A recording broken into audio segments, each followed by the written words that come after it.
आज आयशा के लिए बहुत खास दिन था। उसके होने वाले ससुराल वाले ईद की ईदी लेकर आने वाले थे। आयशा सुबह से ही बहुत खुश थी। वो बार बार सोच रही थी कि आज का दिन कितना यादगार होगा। उसने सबसे पहले किचन साफ किया, बर्तन धोकर अच्छी तरह तरतीब से रख दिए। फिर उसने कमरों की सफाई की, बिस्तर ठीक किए और हर चीज को सलीके से लगा दिया।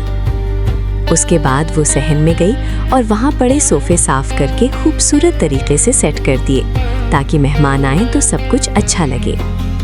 काम करते करते शाम हो गई। आयशा जल्दी से अपने कमरे में गई और एक खूबसूरत सी सुर्ख रंग की फ्रॉक पहन ली। उसने अपने बाल खुले छोड़ दिए और हल्का सा मेकअप करके तैयार हो गई। आईने में खुद को देखकर उसके चेहरे पर मुस्कुराहट आ गई। अब वो बेचैनी से मेहमानों का इंतजार कर रही थी। कुछ ही देर बाद दरवाजे पर दस्तक हुई। आयशा के अम्मी अब्बू ने जाकर दरवाजा खोला तो सामने उसके होने वाले ससुराल वाले खड़े थे। सास, नंद और देवर सब मुस्कुराते हुए अंदर आए। उनके हाथों में बहुत सारे बैग और डब्बे थे। सबको बड़े प्यार से बिठाया गया। आयशा थोड़ी सी शर्माते हुए सलाम करने आई।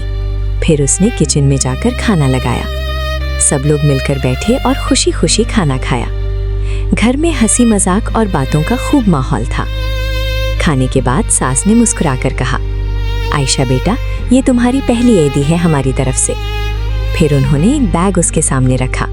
जब आयशा ने बैग खोला तो उसकी आंखें खुशी से चमक उठी। उसमें एक खूबसूरत ड्रेस, जूती, मिठाइयाँ, मेकअप और रंग बिरंगी चूड़ियाँ थीं। नंद ने हंसते हुए कहा, ये सब हमारी होने वाली भाभी के लिए है। आयशा के चेहरे पर खुशी साफ नजर आ रही थी। उसने दिल ही दिल में अल्लाह का शुक्र अदा किया। उस दिन उसने महसूस किया कि उसके लिए एक नया घर और नए रिश्ते मोहब्बत के साथ उसका इंतजार कर रहे हैं। ये दिन आयशा कभी नहीं भूल पाएगी, क्योंकि ये उसकी ससुराल से आई पहली ईद थी।